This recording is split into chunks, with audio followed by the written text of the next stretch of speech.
Hello friends. आज हम एक ऐसा वाक्य लेके आए हैं, अद्भुत, आज तक हमने कभी सुना नहीं और शायद ही किसी ने सुना हो। ये रामायण का प्रसंग है। ये रामायण दक्षिण में बहुत चलती है, बहुत फेमस है। आचार्य कंपन ने लिखी है। आचार्य कंपन कृत यह रामायण है। इसमें प्रभु श्री राम का वर्णन आता है। प्रभु श्री राम जब लंका पर चढ़ाई करने के लिए जब पुल तैयार हो गया, उसके पहले जाने के लिए शंकर जी की पूजा करना चाहते थे। एक शिवलिंग स्थापित करना चाहते थे वहां पर। अब आसपास तो कोई था नहीं, पूरा समुद्री इलाका था।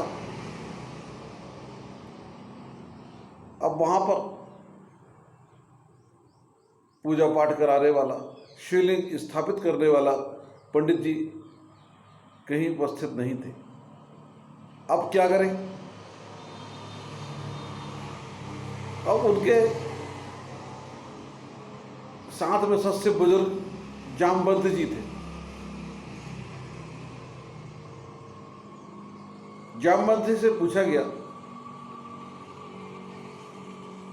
आप बताइए, हमें शिवलिंग की स्थापना करना है और यहाँ पर हमें आचार्य चाहिए, ऐसा जो शिवलिंग की स्थापना कर सके। जामवंत जी बोले, यहाँ तो मुश्किल है मिलना, आसपास में कहीं भी नहीं मिलेगा। बस लंका में लंकापति रावण है जो, वही आचार्य है, क्योंकि मैं उनको जानता हूं।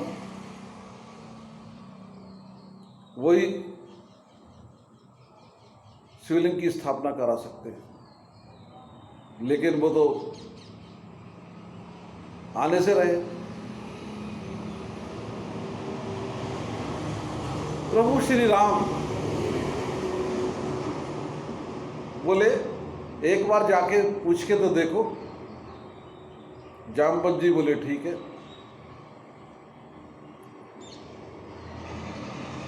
और हनुमान जी को एक शिवलिंग लेने के लिए भेज दिया गया। हनुमान जी शिवलिंग लेने के लिए उत्तर भारत की ओर निकल पड़े।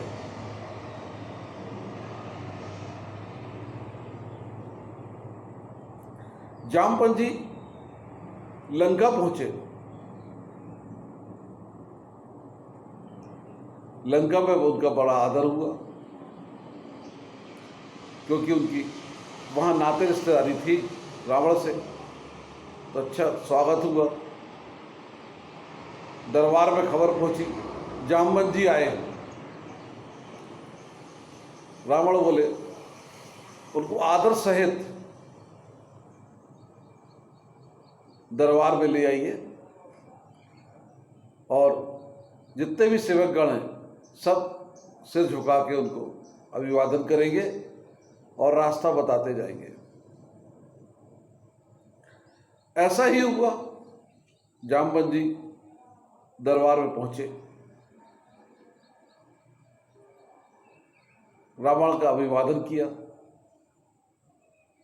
रावण ने पूछा, कहिए आप कैसे आए? बोले, मेरा एक प्रयोजन है। मेरे स्वामी है जो एक शिवलिंग की स्थापना कराना चाहते हैं रामेश्वरम में, समुद्र तट पर। वहां पे कोई है नहीं, कोई आचार भी नहीं मिल रहा है, ना वहाँ कोई आचार है और ना कोई लोग हैं।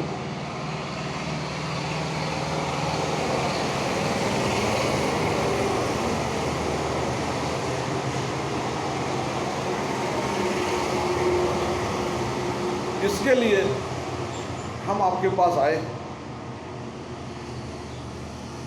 रावण बोले, तो इसमें मैं आपकी क्या सेवा कर सकता हूं? जामवंत जी बोले, शिवलिंग की स्थापना आपको करानी है, आचार्य पद आपको स्वीकार करना पड़ेगा।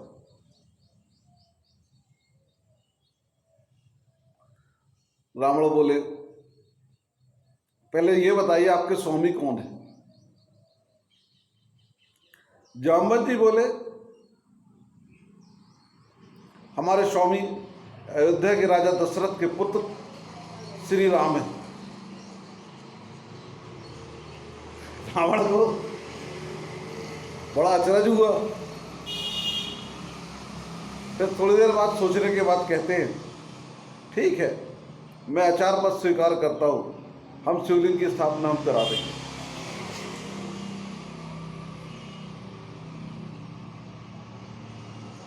जामवंत जी बोले, प्रभु इसके लिए सामग्री क्या लगेगी? हे आचार्य, इसके लिए सामग्री क्या लगेगी? इस पर रावण बोले, हमारा जजमान बाहरी है, उसे यहां का कुछ ज्ञान है नहीं, सामग्री भी बोल दो हम ही लेके आएंगे। जामवंत जी आचार्य को प्रणाम किए और वापस आ गए। प्रभु श्री राम से बोले, आचार्य रावण तैयार हो गए और वो शिवलिंग की स्थापना के लिए आ रहे हैं। यहाँ सब तैयारी शुरू हो गई, लेकिन हनुमान जी अभी तक वापस नहीं आए शिवलिंग लेके। उधर रावण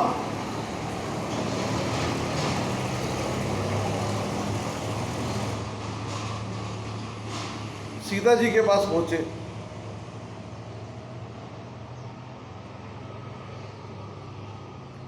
बोले, समुद्र के उस तट पर श्री राम आए हुए हैं और उनको शिवलिंग की स्थापना करनी है। उसके शिवलिंग की स्थापना में आचार्य मैं हूं और हमारा जजमान बाहरी है, उसके सामान वामान की व्यवस्था वो कर नहीं सकता, इसलिए हमने बोल दिया है उसका जो भी सामान लगेगा वो हम लेके आएंगे। अतः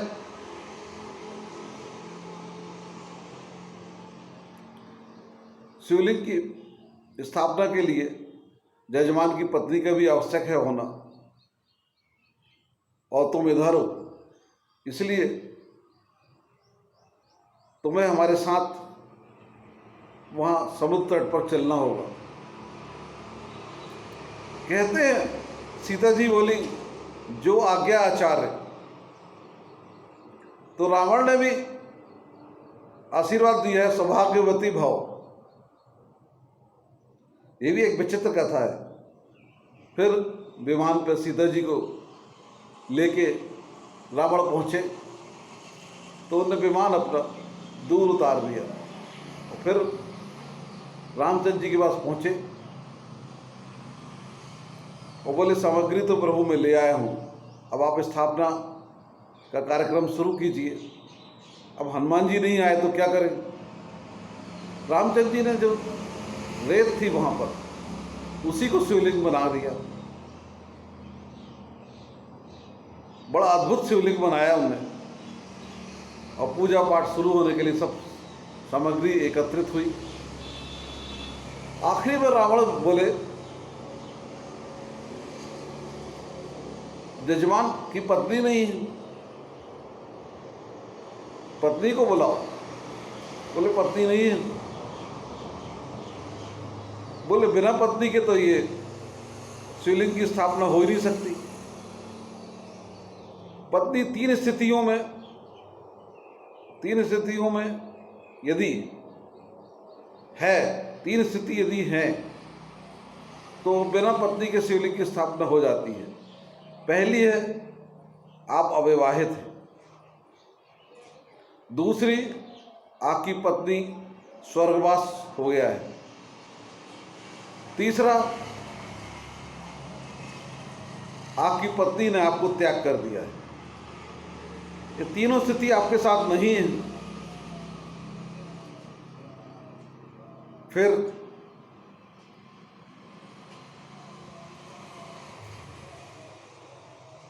रामचंद्र जी बड़े सोचे पड़ गए। अब मन में तो सोच रहे थे महाराज आप ही के पास तो सीता जी है, क्या करें। रावण बोले चिंता मत करो, मैं उसकी भी व्यवस्था करके लाया हूं। उनने अपने एक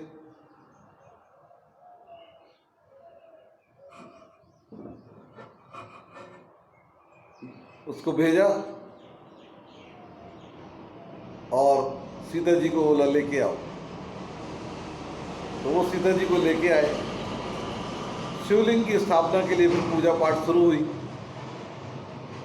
पूरा स्थापना हो गई। तो रावण सीता जी को कह के लाए थे तुम चल तो रही हो लेकिन बंधन में अभी हमारी ही रहोगी, वापस हमारे ही साथ आना है, ये कह के ले गए थे। अब जब स्थापना का पूर्ण पूजा पाठ हो गई तो रामचंद्र जी रावण से बोले हे आचार्य, अब आपकी सेवा में हम क्या भेंट करें। तो आचार्य बोले आप यहाँ जंगलों में घूम रहे हैं, आपके पास कुछ है नहीं, आप हमें क्या देंगे। हाँ लेकिन लेना तो जरूरी है। तो बोले एक चीज मैं मांगता हूं, जब मैं मरूंगा, रावण बोले जब मैं मरूंगा आप मेरे सामने रहेंगे। रावण त्रिकालदर्शी था।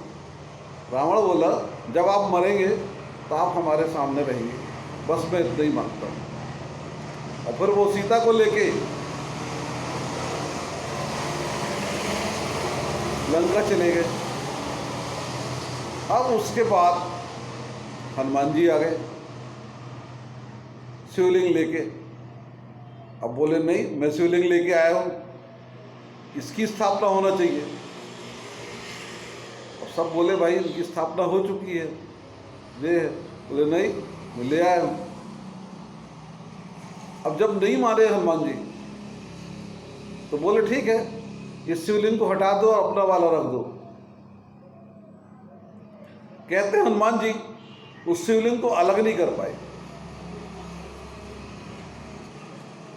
फिर रामचंद्र जी ने बोला आपके शिवलिंग को भी स्थापित कराया जाएगा और वो अलग से हनुमानेश्वर शिवलिंग के नाम से वहाँ पर है, और रामेश्वरम का शिवलिंग अलग है जो रावण द्वारा आचार पद स्वीकार करके राम द्वारा स्थापित किया हुआ है।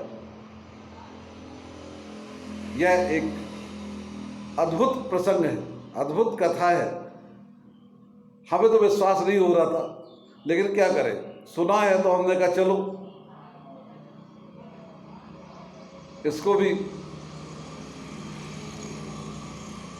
आप लोगों के पास भी पहुंचा के देखें और इसका सभी लोग लाभ लें। एक अद्भुत प्रसंग है। यदि आपको अच्छा लगे तो हमारा लाइक कीजिए और हमारा चैनल सब्सक्राइब कीजिए। अभी तक सब्सक्राइब नहीं किया तो सब्सक्राइब कर लीजिए और बेल आइकन की बटन दबाइए, और अच्छा लगे तो कमेंट्स में ज़रूर लिख के भेजिए। और इसी तरह हमारे नए वीडियोज़ देखते रहिए। धन्यवाद।